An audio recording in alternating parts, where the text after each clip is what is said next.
I feel like this is a common theme in our relationship and marriage of we sort of like figure something out, especially professionally, and we hit a stride. And then we realize like, oh, are we maybe like sacrificing our relationship for this success or to have this thing?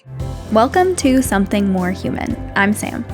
And I'm Elliot. We're a married couple exploring human connection and its impact on ours, our guests, and our listeners' lives.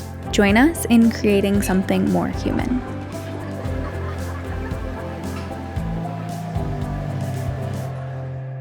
So thank you guys again. We're so excited to have you here. And Thank you. It's kind of fun because Elliot doesn't really know who you are. I gave him like a little dossier, like they have 2 kids, they've been married for 11 years, like all that kind of good stuff. But can you help us and our listeners get kind of an overview of maybe milestones of the two of you?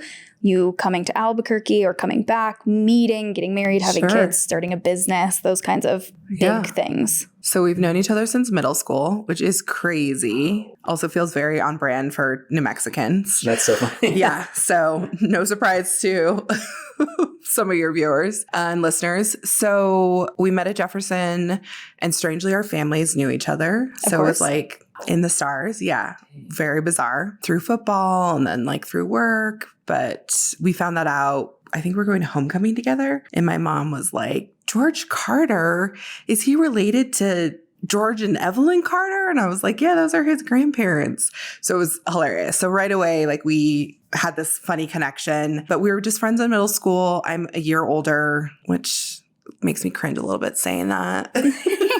9 months, if we're really counting. Yeah, exactly. But I did graduate a year earlier.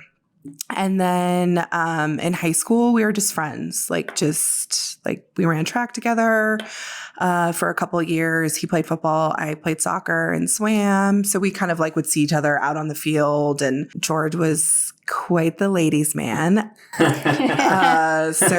I was like the one person who was like, I don't see what everyone sees in him. Classic. Yeah. So I don't know if that was like part of my game or like it was actually true. A little coy. Yeah, exactly. And then I think just like we were walking to biology or something. And I was like, hey, you want to hang out sometime? And he's like, yeah, sure. So you were the pursuer, maybe.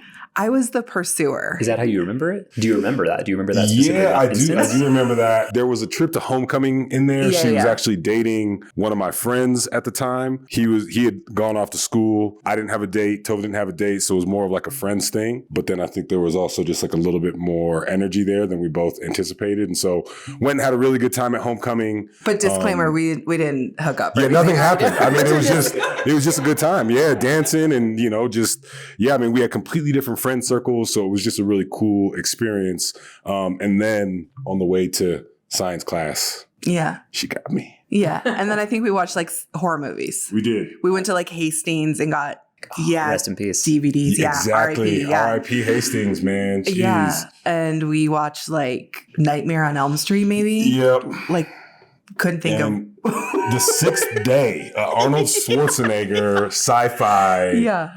That's a good movie. It was pretty good. Hell yeah. That's what I'm saying. Yeah, exactly. Yeah. So. Yeah. And then we were like inseparable after that. Yeah, that was kind of it. So is that the point where you started dating and like formally were starting to date? No, it's funny. We like years ago went back and looked, like we kept all of our letters we exchanged and we looked back and realized our anniversary is wrong. Like we officially started dating in September, but somehow we always thought it was October. No, I mean, it's hard. Like we took a short little break, like a month in, and I was kind of a hard gal. I was like kind of on the fence. Like the boyfriend before George was away at college and he was kind of a nightmare. So I was kind of like still recovering from that. And so it took a little bit of time to like, okay, we're going to do this. And George was hilarious because he always talked about getting married. Like, ooh. Yeah, there was a song he loved in high school and he would always like sing the lyrics to me. And it was about like having car seats in the back of the car and like being together. And I was like, full circle. Maybe. But yeah, now that we do, yeah, it is full circle. Yeah. But we had so much fun together. Like I cannot think of someone who makes me laugh more. Like we had a blast. Like instant best friends. Like his family would always laugh because his room was downstairs and they'd be like, what are you guys doing down there? Because we would just be like, just yucking it up. Yeah, for hours on end. But he just was like, it's just such a good person. Like, he was just so kind. He made me feel so safe. He was so funny. And I just loved that. And my friends loved him. Like, it was just such a good, like, we had very different friend groups, but everyone loved him. Like, all my guy friends were a little terrified of him and intimidated, but it was fine. Everyone embraced him. Everyone embraced him. Yeah. And everyone knew, like, we had all been friends and knew each other. Like, it was just such a small community from like Monte Vista to Jefferson to Albuquerque High. So we all kind of knew each other anyway. But it was so fun. And then I went to Loyola in New Orleans. Oh, cool. For a short time. And I shouldn't have come home, but I did. I missed George. I missed my family. It was just such a big transition.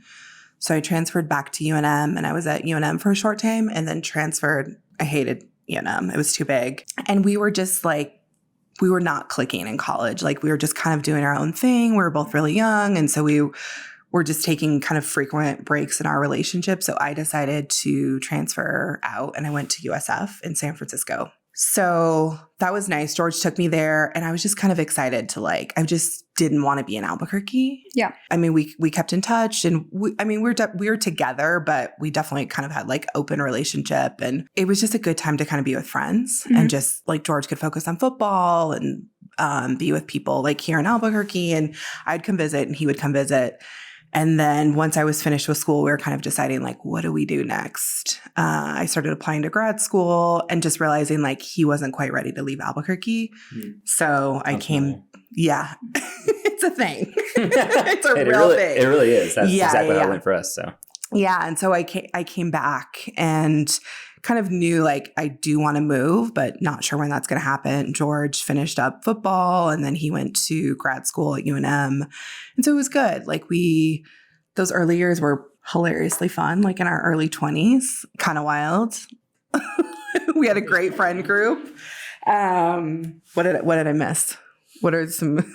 Yeah. Well, I mean, in our 20s were just wild, right? I mean, we both had our first jobs. We were making good money. We moved in together, right? We got a house. What were your first jobs, if I may ask? So I was working in the staffing and recruiting industry. I was a recruiter initially, and then moved into like account management and sales.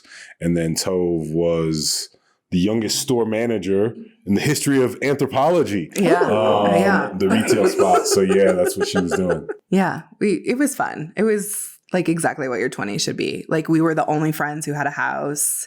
So we would just like throw parties every weekend and like crazy happy hours. So it was like, kind of felt like we were pretending to be adults, but also like, sometimes I'm like, we were more like mature back then than we are now. Yeah, but I think it was a critical point, because I think that's like when our lives really started to come together. And I think, you know, one of the areas where the gears were just sort of grinding is that Tove and I were both building our own lives, right? Like kind of in different pathways. And I think once we moved in and like started sharing similar friend groups and all of those things, like we made a very conscious decision to build our lives together. And I think that is sometimes where couples really struggle, right? Like they can never really get to that point. And I think that is where both of us like really decided, like we've got to commit to each other and to the life that we're building. Like we own a house now, and like we've got dogs, and so yeah, it seemed like that kind of took our lives into a different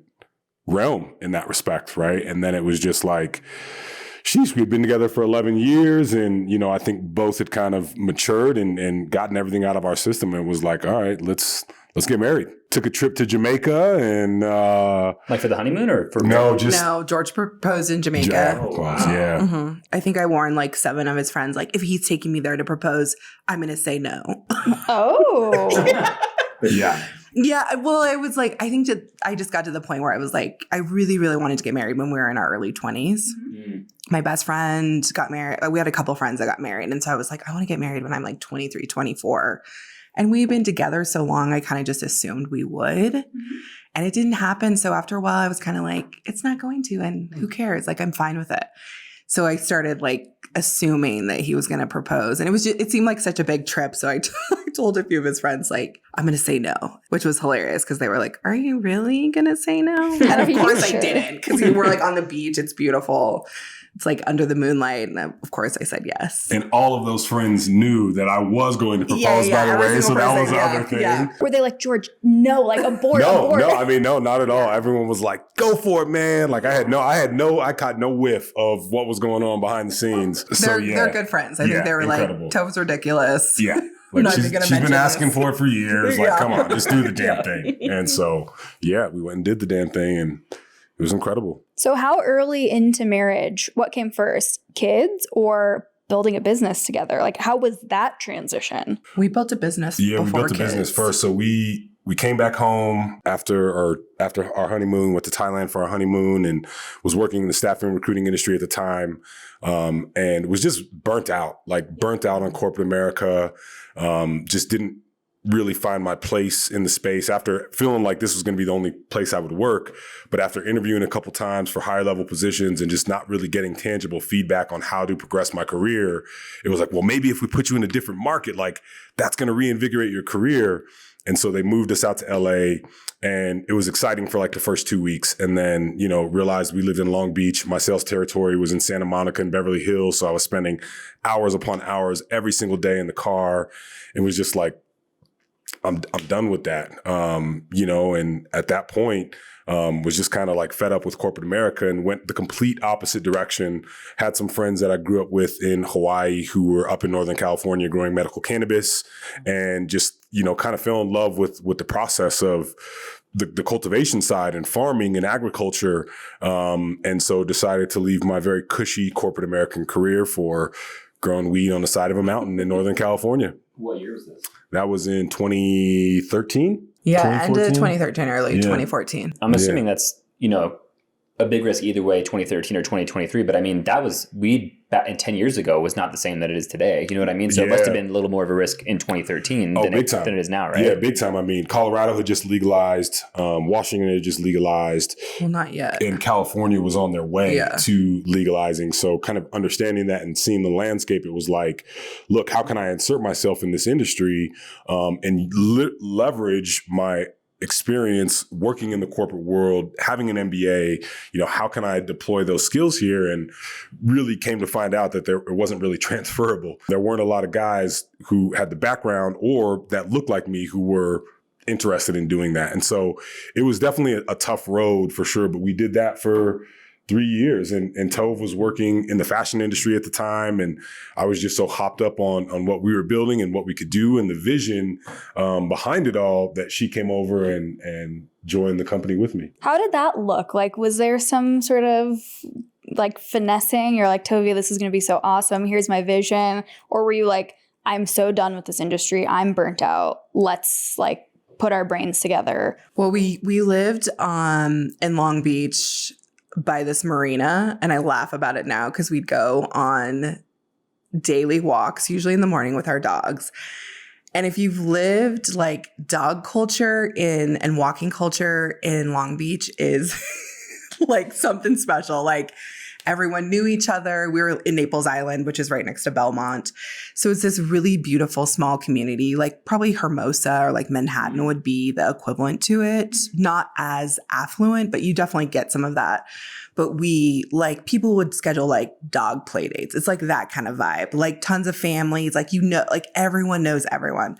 So we'd go on our daily walk around this marina, and we would just like bicker, plan, organize, get it all out. It was a lot of work talk. And so I knew George was burnt out. The trouble I was experiencing with my kind of career and job is that I just wasn't making a lot of money. That was kind of shocking to me moving from here to California, especially LA. Like, I thought that either wage or salary would be slightly more competitive. So that was a huge blow to my ego. I was making less there than I was here. Wow. And it's just like you quickly realize like what you need to live and survive there. Mm-hmm. And that's pretty overwhelming. Mm-hmm. And so just like thinking of rent and all these things, like it just wasn't working.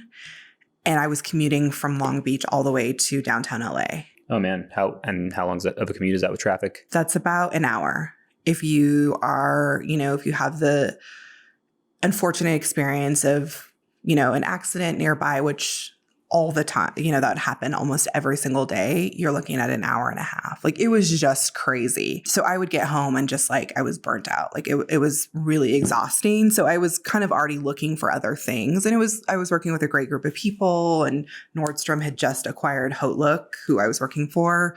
So there was definitely cool things on the horizon, but I just couldn't imagine a future just because of the wages were just so low.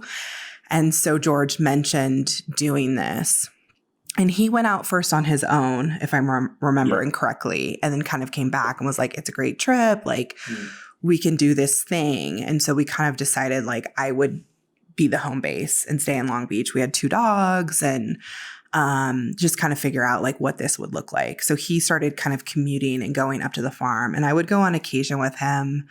And then very quickly, this is so strange and random, but I love to bake. And I was like, what if we start an edibles brand? Oh, sick. Ooh. And so we were like, is this a thing? And California, it's interesting because it was federally illegal. I mean, it still is. But there was such a market, and it was flourishing when we were there.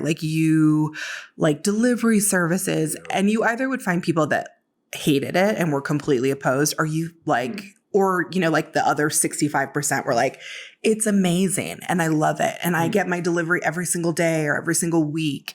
So you really saw that people were doing well and having fun. And it was just cool because it's Instagram was still really young back then. Yeah. Were delivery services in 2013? Oh, yeah. Oh, yeah. Oh, man. Yeah. Yeah. For edibles or even whatever flower as well? Yeah, flower, wow. tinctures, everything. Yes. Wow. So it was just it felt sort of limitless opportunity. It was really amazing. So it was a pretty mature market by that time. I mean, medical had been since the in 90s. Place, for a long time in California. And so it was just a much more, and still is, mature cannabis market than most other states, even states that are legal.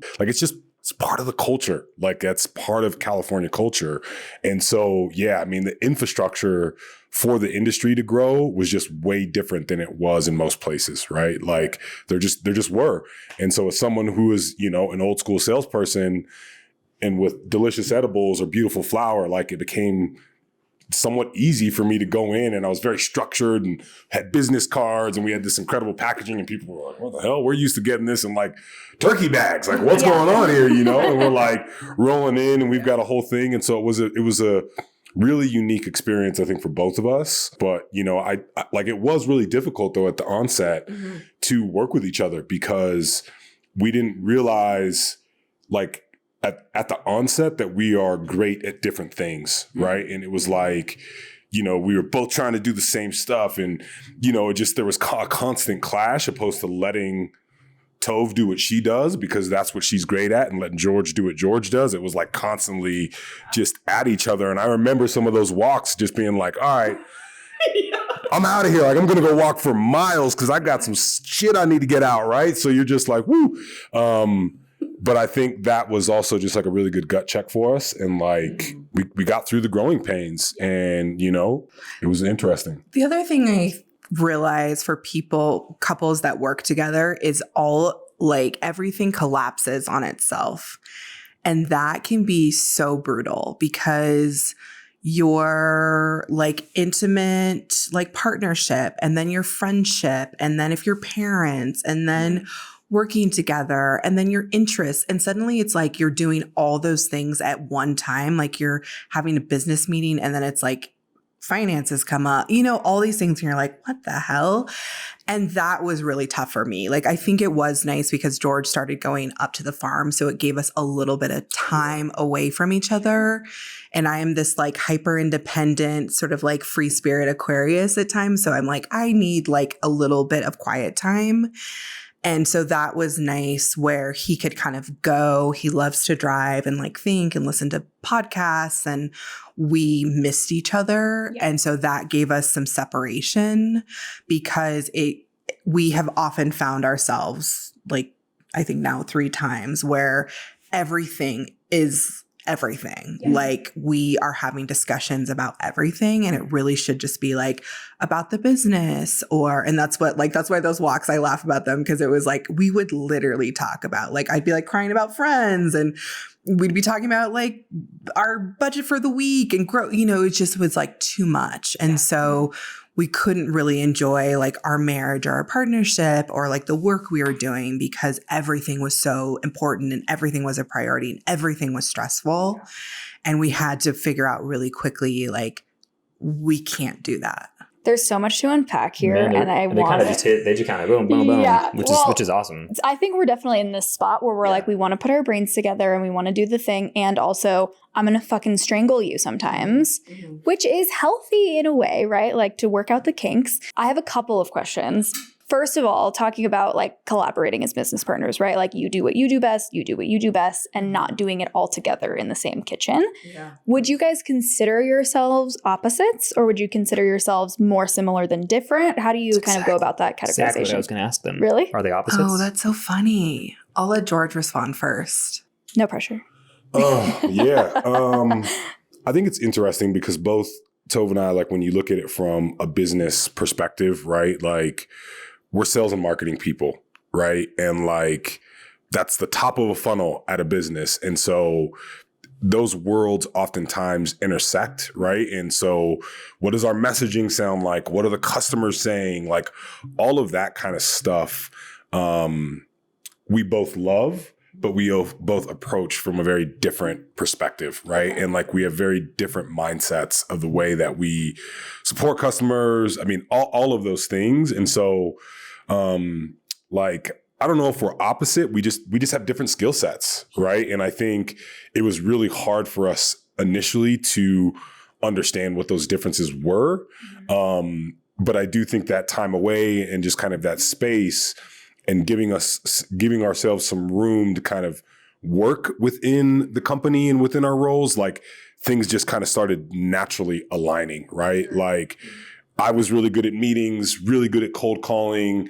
Tove was obviously the baker and did a lot of that stuff on the back end. And, even when we were just selling flour, like it was just, we began to really realize where we both fit in. Or Tove would start doing the cold calling and set the meetings, and I would go on the meet, like we just, I don't know, it was really interesting. We began to kind of just match each other, I guess you would say. We began to complement each other. That's a great way to put it in that respect. So yeah, I mean, I think it's less about being opposites, but more about just kind of finding our own path and finding, what we're good at and really staying in that lane. What about even higher level than the business, like friendship, marriage, like that kind of opposite complement, personality? George and I have the exact same values, which I think matters. What are the values? Family has always been paramount. Our family of origin matters, but we have always thought a lot about like the family we created and cultivated. So creating, now a space for our girls that feels like fun and safe, having traditions. And that did come from our families of origin. And then, what's kind of hard for them, but like taking those traditions and then like modernizing some of them, and then also just making them work for our family. George and I talk a lot about like, you have to be resilient as a person. Like you have to be able to sort of like withstand the blows of life. And so I think that is like something we both hold sort of like near and dear. And we definitely can look to many times where it's like, oh, wow, that was really tough and we had to overcome that. And I think just like a genuine like respect and adoration for each other. So marriage is great, but you have to be friends with the person you're married to. And that matters so much to George and I. Like this is absolutely without a doubt my best friend. Like if I have a secret to share, I'm telling two people, George and my sister, and more often than not, like just George. But like this is someone who I value their input, their wisdom, their guidance. I don't ask for help very often, but this is someone like I trust that I can ask him for help. And so like I think that those are probably the most important things. But I think when you kind of like meet us, if we were to walk into a room, you'd be like, they're totally different. George is, I think, a bit more charismatic than I am. But he is funny because I'm like, oh, you cosplay as an extrovert. And he's like, he's deeply introverted. He gets exhausted and he wants to go home. Whereas I'm like, I would tease his friends. I'm like, you don't want to go out, George. Like, you want to go out with me because I'm going to be with you till 4 a.m, like raging, like having the best time. So, and like, that was true oftentimes with his friends. Like we'd be up, like hanging out and George would be like asleep in the room. So I am the opposite, where it's like my friends fill me up and like I want to like go out. Like every day I have to go somewhere because I cannot be at home all day. He's a homebody. He's happy to stay at home, like he and the girls. And I'm like, what in the world? Like, I'm like, I'm just going to go to Walgreens, like get some gum. Like, was it always like that? Or did having girls change that quite a bit as far as like being a homebody? I've always been that way. Yeah, okay. he's always been that way. Yeah. There's a certain comfort level that I have with being at home. And like as long as I've got the stuff that I need, like I'm pretty content and pretty simple in that respect. And as Tove said, like I get really exhausted by people, and I have jobs generally where I interact with people constantly. And so like, I've got to be able to disconnect and like decompress from people and conversation and all of those things. And it's like, I have, learned this incredible skill of being a public speaker and an orator and all of these things, but I also have to recharge, right? And like, so I very much value my time, and like, I obviously am very conscious about how I spend my time as well, right? And like, personally, I want to spend my time doing the things that I want to do, right? Like I spent a lot of my life doing things that other people have wanted me to do. And now as an adult, like I want to spend my time how I want to spend it. I want to spend my time with the people I want to spend my time with. And that's it, right? And like, it's that simple. And primarily like the people I want to spend my time with are my family, because so many of our friends have moved away and they're different places, and we still all group text and all that. And like, that's enough to fill me up, right? Like that's all I need in that respect. So yeah, like in that realm, we're completely opposite for sure. I have another question, but do you have any? Go ahead. Okay. Circling back a little bit, these talks, bickering, like let's go a little bit deeper on collaboration as people who have so many layers to your relationship, right? Like there's a friendship layer, there's this trust and adoration and respect. Then there's this intimacy level where you guys really love each other on this very unique level. And then there's this collaborative business partner level. How do you navigate those conflicts, and how did you go? Like, what did the transition look like? And let me add on to that really quick. I was going to ask actually about the conflict. Things were going really well when you first started the cannabis. Sounds like things, kind of started booming. Can you guys pinpoint a specific time during that, like maybe one of the first, disagreements or first roadblocks that you came to, and how did you deal with that running business together? Can you guys pinpoint a specific situation? Oh, wow. And how you dealt with conflict? Gosh, I think for me, the thing that was tough about that and sort of like points of disagreement or discord, while I appreciated the space that George going up to the farm kind of provided for me, like, you get to like do whatever you want, which was like eat hot Cheetos and not make dinner and watch Real Housewives. It was like girl dinner. Yeah. All the things that are like popular on TikTok, I'm like, I created that. Like you're watching trash TV and like rotting on my couch, or, going to Ulta for 6 hours and to find one lipstick, like things like that. So but it did become too much. And that was hard because we then started thinking about starting a family, and that did not seem possible of like, how would we even navigate that? So that I feel like it wasn't a point of contention, but we realized like, I feel like this is a common theme in our relationship and marriage of we sort of like figure something out, especially professionally, and we hit a stride. And then we realize like, oh, are we maybe like sacrificing our relationship for this success or to have this thing? And that has come up a lot. Like, I feel like that's a common theme of like, it's too much time spent trying to pursue this thing, to have this thing. And we have to ask ourselves like, what is it that we want? Is it financial gain? Is it, whatever it is? And like, how do we get that? But like, sort of like pull back a little bit. Yeah. What is it going to cost you? Yeah, exactly. Yeah. And sometimes the cost of admission is horrible for some people, Sure.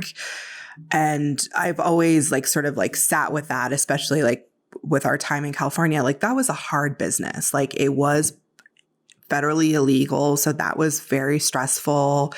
Everyone suddenly like wants to be a part of it in this way that like they're not contributing, you're doing the work. Sure. You're literally like, we have hilarious stories of like George had the car up north and I had to get like $3,000 worth of brownies and cookies and granola to a dispensary in Venice, California. And so I called an Uber. Oh, wow. And spent an hour and a half car ride telling this guy, like, he thought I was just like making cookies. So when we get to this dispensary in Venice that's next to this tattoo shop, he's like, it finally clicked what he just did. Well, that wasn't illegal, right? Transporting. Oh, yeah. Oh, it is. Yeah. Oh, it's very much illegal. Yeah. I mean, I think most cops, like, because when you got into edibles, like that would have been, they would have had to sit and calculate to like ticket and all that stuff. But yeah, it was illegal. Oh, shit. Yeah. Yeah. So like getting there, he was like, because the whole time he was telling me how he made like pralines and wanted to start this business and maybe he could talk to me about brand. It was hilarious. And then we get there and we're like unloading like these boxes. And like I had some of the people from the dispensary come out and he was like, oh, yeah.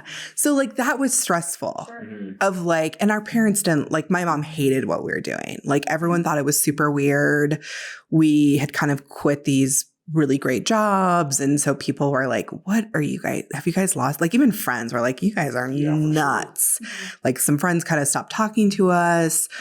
Interesting. Yeah. So that was hard. And then there was this whole thing of like, our big picture for the business was that we wanted to start a VC. Like we were really passionate about, like we loved meeting other founders and entrepreneurs and we wanted to help people fund their businesses. In the cannabis industry or just in general? In the cannabis industry. Yeah, in the cannabis industry. In particular, like founders of color and queer and women, like we had a very specific, like this is the type of founder like we want to help because you are marginalized and you don't have access to funding. Impacted by the war on drugs. Yeah. So for those that don't know, VC is venture capital, and still to this day, I think Black founders and people of color are getting 1% of funding. Yep, 1%, 1%, maybe even less. Yeah. So what year is this that this is your vision? So this is 2014. Okay. We felt like the farm in Northern California and then the edibles was kind of like, so we would have industry cred, so to speak, of like, we've done this. And so when we were interfacing with investors or people in the industry, we could point to these things of like, we know what it's like to grow. Like we have this industry knowledge. And these are two people that had zero industry knowledge. Like this is someone who started smoking pot when they were like the year before that, before we did that. So he had like no personal experience. And so we felt like it would help our business. And so I feel like as we got further in our business, kind of to get back to the original question of like, we were building pitch decks and pitching to investors, and to have people tell you no, or tell you your idea isn't going to work, or it's stupid, or it is whatever it is, or like they don't believe in you as founders, that does put a lot of strain and pressure on your marriage and your friendship of like, okay, whose fault is this? What did we do wrong? What are we even doing? So, I mean, that was tough. In retrospect, though, do you still feel a little bit of that, or was it just? Do you still feel that maybe it was someone's fault, or do you just feel like we tried, we did our best, and we learned along the way, right? Yeah, I feel like we tried and we did our best. I mean, we had no idea what we were doing, but we built a business that sustained us for like 3 years, right? Like, and it was up and down, but like we did the damn thing, and we're very close to continuing to push that business forward, but we got hit with a pest issue on our farm, and that like completely tanked everything. And so not having experience, right? And you're like, wait, what the hell? Like this could happen? Like, how do you lose 80% of your crop? Like, that's crazy.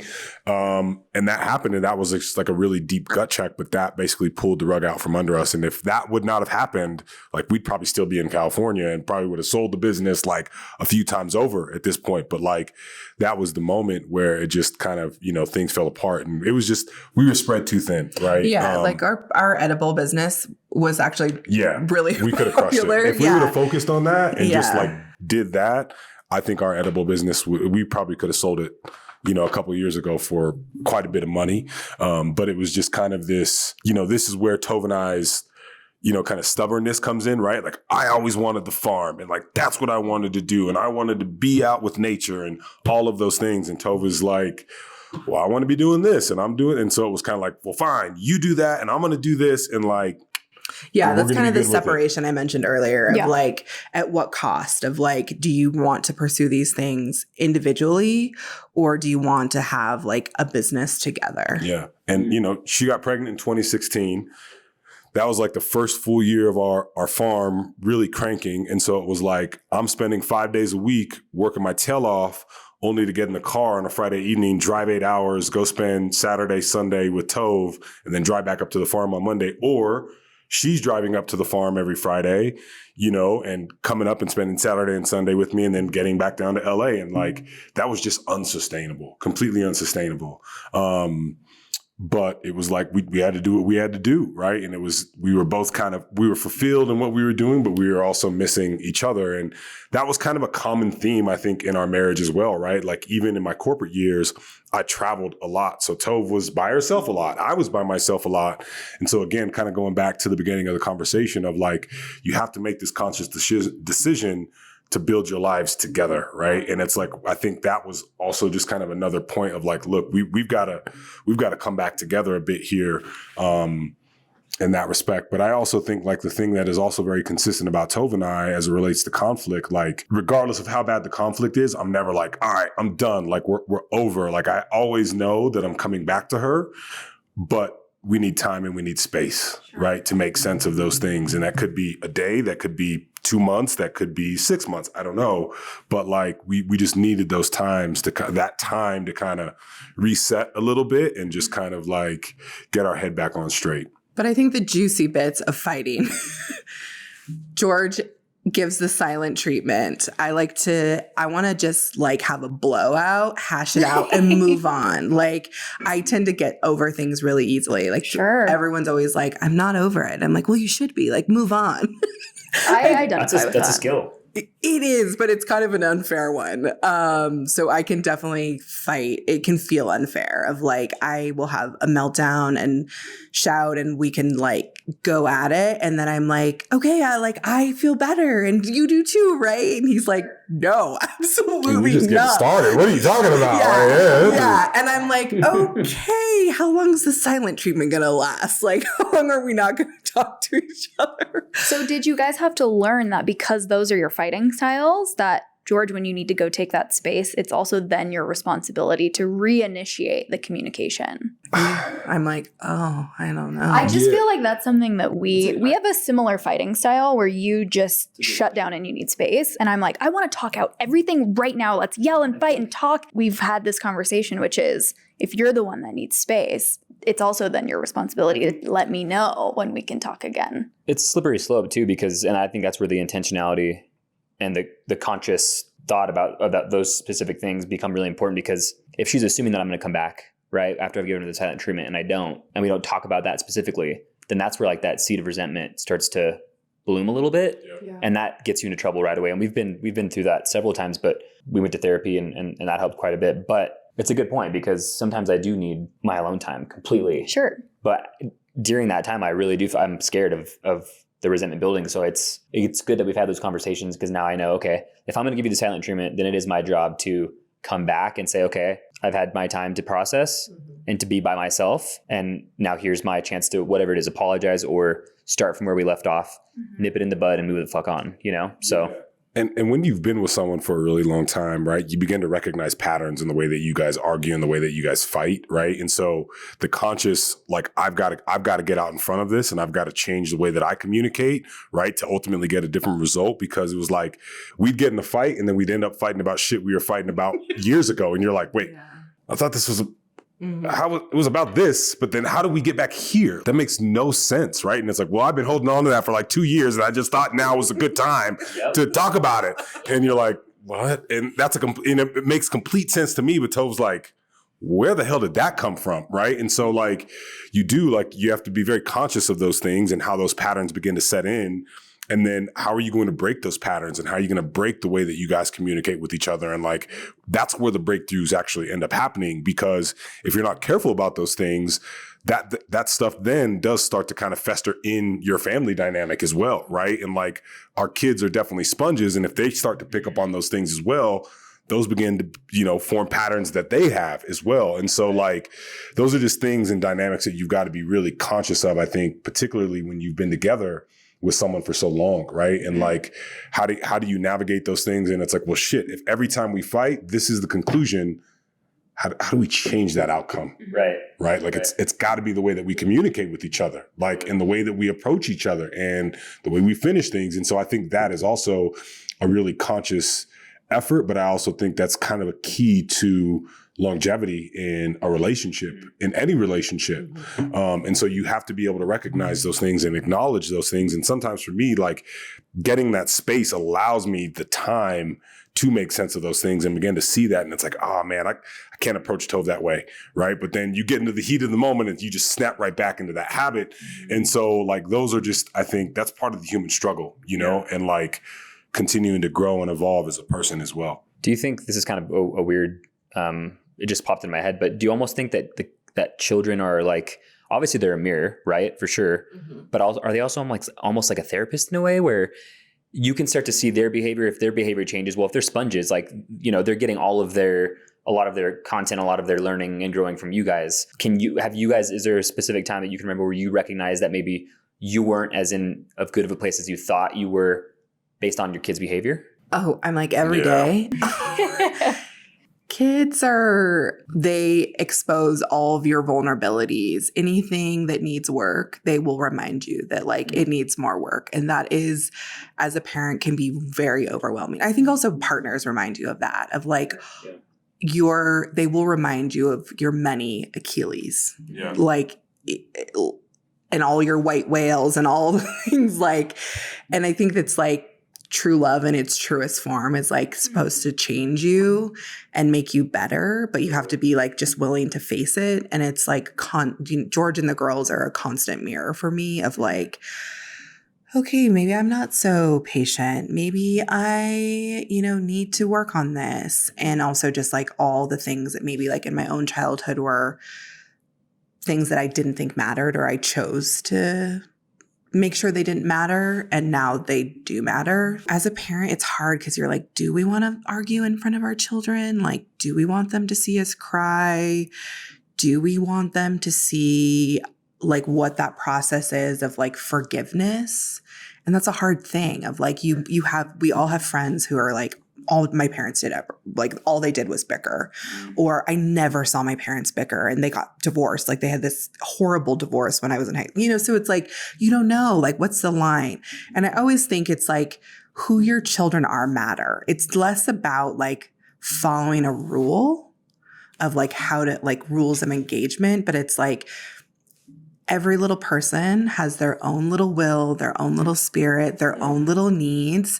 And the sooner you can recognize that of like, that has nothing to do with who I was as a little person or who George was. And our hurts or our successes or the good things that we experienced as children or teenagers or adults, like our little ladies need totally different things. And so our little one, you can tell like if there's any familial discord, she gets very uncomfortable. She gets very overwhelmed. She gets very nervous. She's 3.5. And she's a 2020 baby. She was born right when the pandemic started. So she's very into like emotional cues, and she will read someone's face. It's very interesting to watch her. So like like when I'm annoyed at night, when I'm like trying to get them to go to bed, she's like, why are you saying it like that? Why do you have that look on your face? And I'm like, that's great though. Yeah, yeah, it's amazing. Like you feel like you're talking to this like little wise, like 35-year-old, and you're like, okay, you're only 3.5. So she needs really different things. Sure. When she feels like something's off. And then Hendrix is like very true to form, like a first daughter where she becomes a fixer. If it is unrelated to her. So she will like crack a joke or like try to smooth things over. If it's conflict related to her, she's a fiery Sagittarius. So she's going to go for you. Like she's going to like, she's going to confront you and it's going to be a pretty serious confrontation. So I think for me, it was like just realizing with the girls of like, we want to be influential and we want to be respected and loved and admired, but not to the point where it's like, we're their whole world. Like I want my girls to just like feel like we're an anchor that like is always there, but not that I'm like swaying them in any way where they like can't feel however they want or think whatever they want in situations, especially when we disagree. But we've also kind of made a decision of like, we lose our cool with them. Like we have moments where we're frustrated. And so we tend to keep our disagreements amongst like in our bedroom or like we'll wait till the girls are out of the house or asleep. Like we don't want them to have to navigate that with us. They won't know how. Yeah. And it's not fair to them. Sure. So see us cry, see us disagree, see forgiveness, but like I don't want it to be like part of your identity or like something you need to like be a part of. Now, was that a muscle? Was that like did that take some practice to intentionally like refrain from doing that in front of them? Those things in front of them, like keeping it in the bedroom, like you say? Or did that happen enough times that you realized like what an effect it had on them and you were like, hey, like this needs, you know? Yeah, I don't really feel like we bicker or fight. Yeah, that often, I was going to say. Right? And so like, I don't really feel like Tova and I have a lot of conflict. Are there moments that we get annoyed with each other? Yeah, but it's like nothing that we can't get over. And I feel like that's part of just like how long we've been together, right? Of like, all right, I know that thing she does is going to annoy me and I'm going to be pissed off for an hour, but whatever. Like, I just got to keep it moving, right? Because you just like, you realize that those little insignificant things like aren't going to bring the family down. And so you kind of just have to keep navigating it. I mean, we, get in one like knockdown, drag out fight a year, maybe. But I would say like we, like Tova and I have gotten to a place where we kind of know what each other needs. And like, we kind of just move it in our own lanes, right? Like, and ultimately do the things that support our family. And yeah, I don't know. That's really inspiring, honestly. That's encouraging too. Not to say we're like in a terrible place or anything, but it's still only 7 years for us, like the difference between 22 years and 7 years is quite a bit, Yeah. But I also think, right, like in that same breath, like you can't also take that for granted, right? Like you've got to be able to check in. Yeah. You've got to be able to recalibrate because when you have been with someone that long, they also change, right? Yeah. Their interests change, their needs change, their wants change. And so you also have to be very conscious about being able to check in and like, understand what that change looks like. We all grow and evolve as people. And so, like you hear about that all the time where, we grew apart from each other and, we just you couldn't check in and this, that, and the other. And that's difficult when you have kids, right? Because like suddenly your focus on each other really goes to them. And like the time that you have with each other, becomes that much shorter. And so it's like you have to really consciously focus on those things. And like, we don't get a lot of time where it's just us. And so the moments that we do, I mean, damn, we got like 15 minutes together yesterday. And that was the best part of our day, right? Where we could just kind of pill out and like talk and chat and check in and make sure we're both doing all right. And then it was kind of like back to business, right? But like even those little moments, you've got to cherish those. And like, you've got to take what you can from those moments, and cherish them, right? And so it becomes more about the quality of the conversation and how you guys connect versus talking all the damn time, right? And so I think that is another aspect of like just the maturation of a relationship and a marriage, for sure. Yeah. I'll say that our listeners so far have been really interested in like navigating these like very common things. Like we only have 24 hours in a day. We need to sleep and eat and go to work and do these things. Mm-hmm. So I was going to take us down like a time thing. Yeah. How do you manage your time? You touched on it a little bit earlier, George, around like you have these priorities. You have these things that really need to happen. How do you organize your time and manage your time to get these nuanced things like spending time with each other, spending time with your girls, spending time on the business? Also, like, it seems like you probably obviously, I would assume you appreciate time more. You said you had 15 minutes yesterday with each other? Yeah. It's not a lot of time. And I'm like, gosh, we have so much fucking time together, dude. That's true. And we do end up taking that for granted because of that. But yeah, sorry, I'll let you answer that question. I don't, I wouldn't say there's any magic bullet to that. Like, I feel like as soon as we drop our girls off at 8:30, it's like a countdown till 3:00, right? And so it's like you just have to do everything that you can in between that time to make shit happen, right? And so whether it's work, whether it's marriage, whether it's friends, like that's it. Like I tell all my friends now, I'm like, you need to catch me for lunch during the week because you ain't catching me on the weekends. Like it just doesn't work that way anymore. Like I don't have that free time. But again, going back to what I was saying earlier, like I spend my time how I want to spend my time now, right? And so like if I'm not working on my business, I'm with my family. And if I'm not with my family, I'm working on my business. And, I get a little bit of a snippet there for friends. But for me, like those are the focuses of my time right now. And that's how I have to split my time. And I never feel like I have enough of it. But in the same breath, like I've got to be as efficient as I can. And I think that's something that Tova and I talk about a lot of like, we just need more structure. I come from a background where, for the vast majority of my early life, like I was told where I needed to be, when I needed to be there. I had itineraries for everything. And like the last decade of my life, it's like, whew, all that's gone out of the window. Right.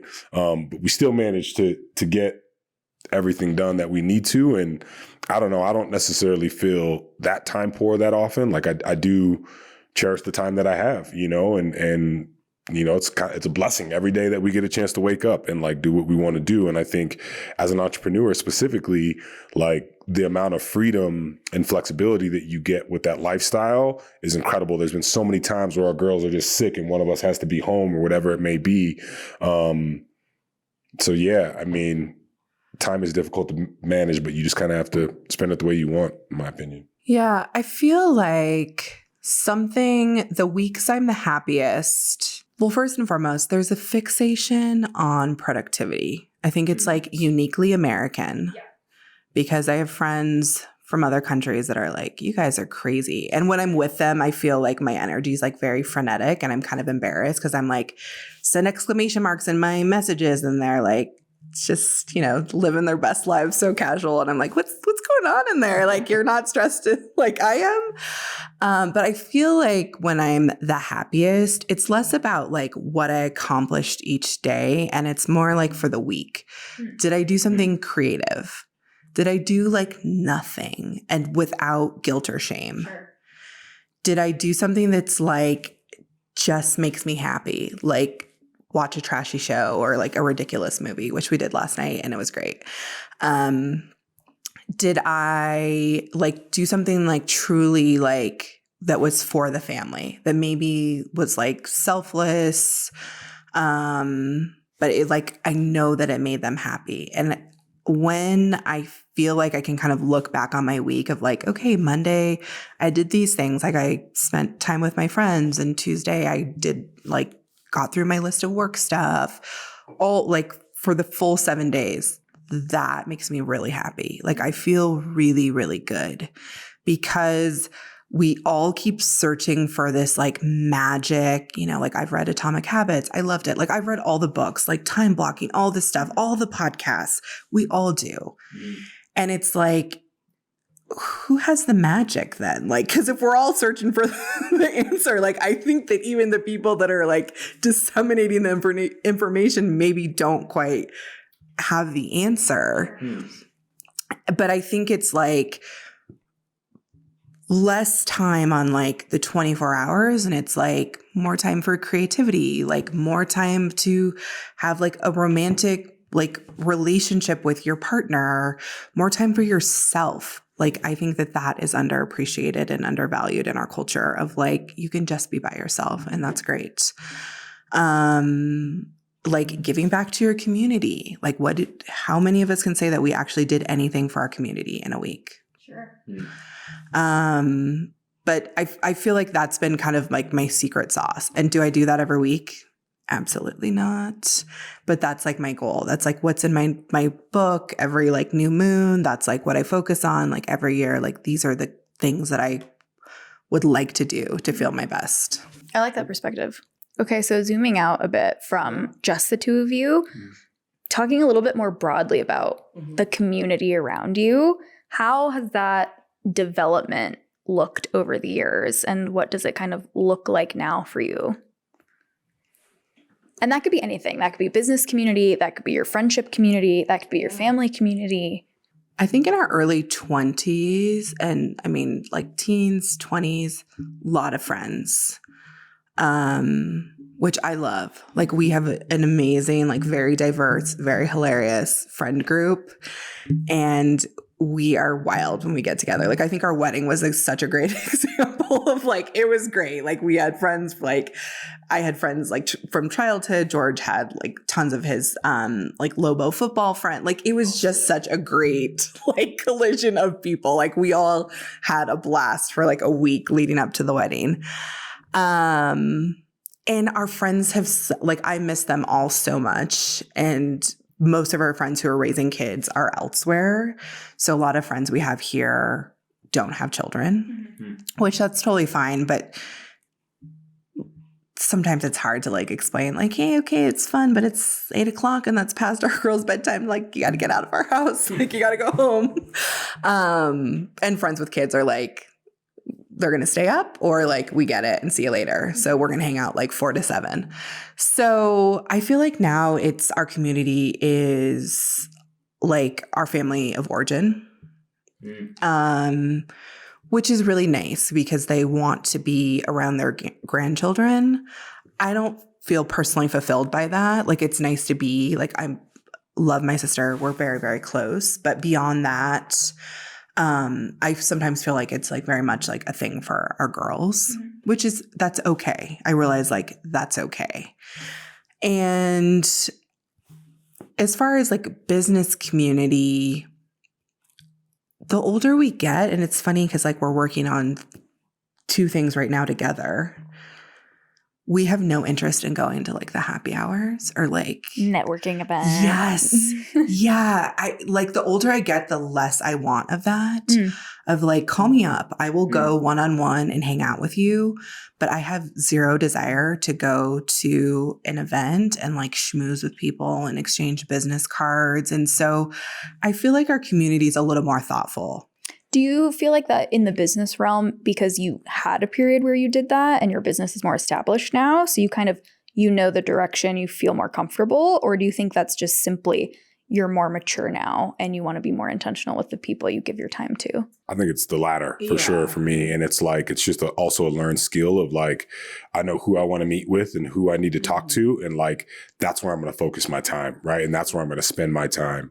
And it's less about, you know, going to the networking events and constantly having your hand in your pocket and ready to give that next person the next card and all of those things. And I think early on in your career, when you're working to build a network, those things are really critical. But I think as you do mature, and just the dynamics in life change, like, yeah, I mean, I don't want to spend from 4 to 6 p.m. on a Tuesday at a happy hour, like yucking it up with a bunch of people I don't know. And so like, you know, people, well, what about you're going to miss an opportunity and this, that, and the other. And it's like, so be it. Like, I'd rather spend the afternoon with my girls. Like that's the opportunity that is fulfilling me, not going to this thing.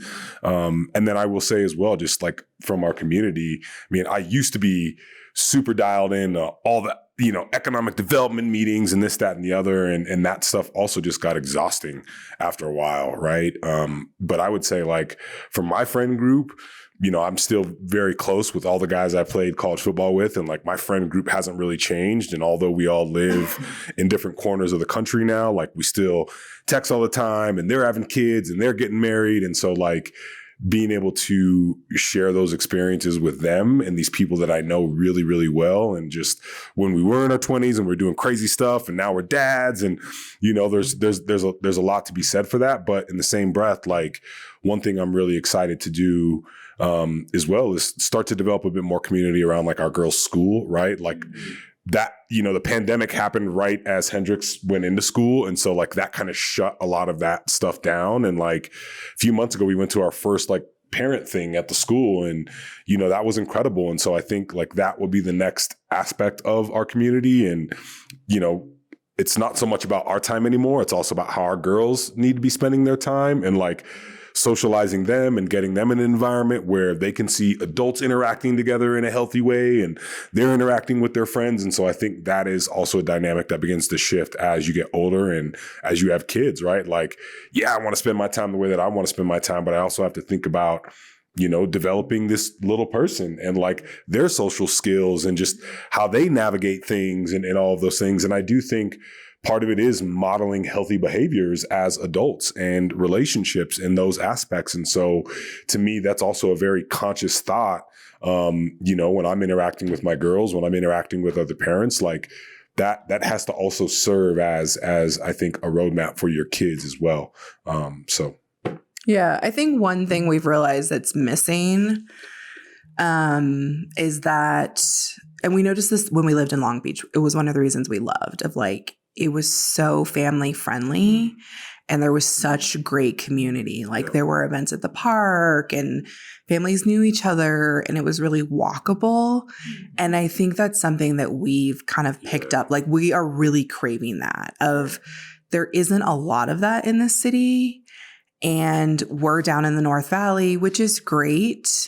And you have a lot of space, you get a lot of land, but there's very few kids in the neighborhood and our girls don't play with them. And that is intentional, but... So that is intentional? It is, yeah. Gotcha. And so, you know, like you always want to be cautious as a parent of like where your kids are going, who they're with, and that includes like all members of someone's family. But it's like the city sometimes does not feel family friendly, and that is tough. And so as we, like our parents of toddlers, young children, we're kind of, or a toddler and a young kid, we're realizing like we need that. Like we, beyond their school, beyond our family, like it would be nice to be like in a neighborhood or a surrounding area that offered that to the family. And it was like accessible, so it didn't require us driving. That's the one thing that we've enjoyed most about Denver. I think together we can agree that like we've made a lot of friends just from living in close quarters with people in the apartment, and we can walk everywhere. You know, we gotta drive to get groceries, or if we want to go to like the big stores, we have to drive. But like when we're here, we're driving like 300 miles a week. And so like it's so easy to not talk to anybody. You can go to like 4 stores and not run into anybody. Maybe not in Albuquerque, but it's very easy to not talk to people. And it's the community is just like not encouraged effortlessly because there's so much space in between everybody. And with Denver, it's like, damn, like we have made like, you know, so many friends just from running into them all the time because we're in the same space. And, you know, walking, getting exercise, those things are really important. And so like space just becomes such an issue or a concern, you know? So what are you guys want to do? What are you going to do? What are you thinking about doing to cultivate that community? I guess you're saying, obviously you want to focus on the school, right? The family and friends around school. Yeah, I am. It's not called PTA. It's called Soulmates, but I am the new chair. What is that? Soulmates? Yeah, it's at the girls' school. So it's essentially cool. Like PTA. So that's been so nice. Romantic. Yes, I know. Soulmates. I call them my mates. But that's been nice. So it's like I'm going to plan a little outing where all the families can get together. We can have like a little picnic at the park. I think school, you know, as far as like how the city is developed, like we can't do anything about that. Like that's just, it is what it is. We've, you know, talked about like moving to other neighborhoods or kind of like looking beyond Albuquerque for kind of like our future needs of like, if it really does bother us, like we probably need to do something about it. Because I don't know if it's something the city will ever master, like because of how it's built. And just like, it's just a problem. Like, it's a spacious state, which is why people love it and people move here. And I totally understand that and get the appeal. But when you have lived or been to places like Denver or like pockets of LA or, you know, anywhere really, you're like, oh, that is what makes it so remarkable and so amazing that it's like you can be in that community and thrive and live and enjoy yourself and meet other people. So I think school, and I think also just like we, because of pandemic, kind of like paused on having people over and hosting events. And so we've kind of felt eager to kind of get back to that of having more things at our house and having people over. Yeah. And I think that's one thing Tove and I haven't really mentioned throughout this entire conversation, but that is all like, we've always kind of been the rock of our friend groups, right? Like we always had the functions. We always hosted everything. Like we're always cooking. Like that was a huge part of our community and like our friend circle. And that is one thing I think we both miss, that like we need to get back to kind of coming out of the pandemic, because even for our family, right? Like, you know, we're really the only ones who are married on both sides. And like we became kind of the matriarch and patriarch of our family. And so all the holidays, you know, were happening at our, like all of those things. And so that stuff is really, really important to us as well. And so getting back to that, I think, is, you know, something that we need to do for sure. It's got to be somebody, right? Like to start, it's got to be somebody to, has to be, you know? Yep. Yeah, and I think that's part of the reason why we started the podcast too, is like, I've always felt, and I think maybe you feel a little bit, but just like even living here, we've built a community. I think it took leaving Albuquerque to realize that we have actually a pretty tight community here. But like I've always almost felt like I'm always almost on the outside looking in at a community, and I feel like I've never been really a part of one. And it's like, well, dude, like start your own, create your own, you know. And if no one would have done the, you know, the PTA, would it have ever happened? Was it already a thing? Like, it was already a thing. Oh, it was already a thing. I can't take full credit. Right. But these events. It was like a defunct thing. But the events, yeah. Yeah. Yeah. I think it's like I just bring different experience and interests. So it's like it'll feel different to the people who are participating. But yeah, I think I have had that similar experience of like, sometimes I can be ungrateful of like, I had the thing all along and I didn't realize, or like it was good and it didn't need to be fixed. And so for me, it's like, what's like missing? What is making me not appreciate it or wanting more else or whatever it is? And so I often have to pause of like, okay, this concern with community. It's like, you know, we do miss our friends and we've been friends with them for so long. Like some of these, like my best friend, we've been in each other's lives since we were 8. Wow. She's in LA with her family and we see each other maybe like 2 or 3 times a year at best. Mm. And so, you know, George's best friend's also in California and we see them like twice a year. Yeah. So, you know, it's like, maybe we need to travel more. Maybe we need to meet up more. Like we've all talked about like renting a huge Airbnb and getting together and kids are welcome. Like, you know, like the guys want to take a trip or the girls want to take a trip. Well, that's not always accessible for everyone. So like thinking in a new way of like, how can we vacation as families? And maybe it's not like everyone's going. Maybe it's like only 2 or 3 families, but you know, taking what we have and it's like, it's good, but like if we could just tweak it slightly. Sure. Yeah, for sure. As we wrap up, I like to pull out like themes and tangible things that listeners can take away. Mm-hmm. Something that stood out to me so far in this conversation was values and being best friends with the person you're married to. Mm-hmm. I think that's something people overlook often, but if there were other things that you could recommend to someone getting married, someone starting a business with their spouse, starting a family, maybe doing all of it, what are some of those tips that you're like, this is the foundation of what's created our success or got us through those hardships, being 20 years deep?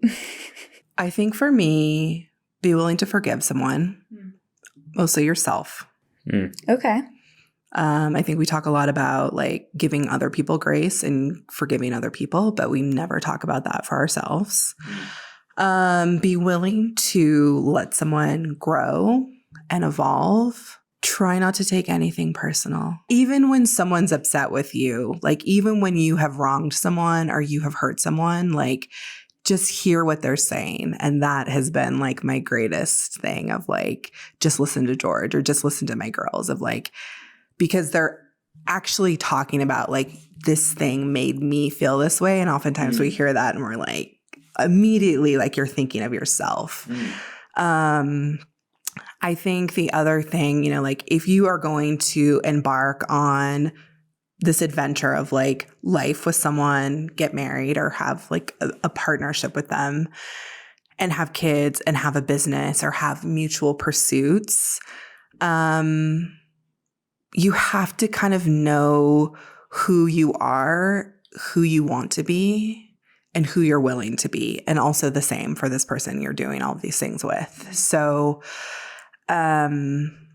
it'll probably look different from year 1 to year 22.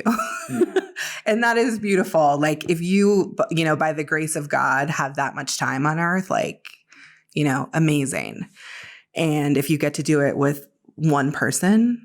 Like there's so much like love and growth and opportunity in that. But I would say like my top things are like forgiveness, grace, and like evolution. Yeah, I mean, I would say something very similar. I've talked a lot about just making conscious decisions to build a life together, right? And what that looks like. But I also think, as Tove was saying, like you've also got to be able to give that person space and time to become the person that they want to become, right? And I think, there was a certain point in our relationship where Tove just kind of like, she didn't let me go, but it was kind of like, all right, man, like you just kind of got to figure your shit out and like go do that thing. And I feel like at that point, like that was actually a really healthy thing for me. Because it did allow me to evolve and come into the person that I am today. And she gave me that space, and it was less about like, this is what I need you to become. Like it was more about like, go become what you want to become. Right. And I think once she gave me that freedom, like, I don't know, I just, that changed the dynamic of our relationship and just gave me a completely different level of respect for her. And she has always embraced who I am and what I love and all those things, even if she didn't necessarily like those things the same way that I did. Like she always gave me the space to embrace those things. And I think that was really helpful. And as long as the things that you're doing like aren't detrimental to yourself personally and your relationship, then like I think you're on a good path. But you have to be able to give people space to grow and change, because I think oftentimes like we have this very specific picture of what we want our partner to be. And we drive them to be that, but sometimes that's not who they necessarily want to be. And so I think you have to give them the space to become who they want to be and the freedom to become who they want to be, right? Like we talk about that a lot with our girls of like, we're kind of just like a riverbank, right? And like we got to keep them in line, but like they're free to go where they want to go, but we've just got to be able to keep them in bounds. And I think that's kind of the same type of respect you have to extend to your partner for sure. Yeah. Mic drop. Wrapping it up. We want to respect your time. Thank you guys so much. I think we could do this all day. Yeah, for sure. Love it. But that's great. We'll call it there. Yeah. Awesome. Well, Thanks, you guys. Thank you. Sam and I want to thank you so much for listening to Something More Human. If you're enjoying the podcast and want to support us, there are plenty of no-cost, minimal effort ways you can do so. For starters, you can subscribe to the show on your favorite listening platform. You can leave us a 5-star review, drop us a comment with a topic you'd like to hear us discuss in an upcoming episode, and you can also keep up with us on Instagram and TikTok. Give us a follow there at Something More Human. Thanks so much. Thank you.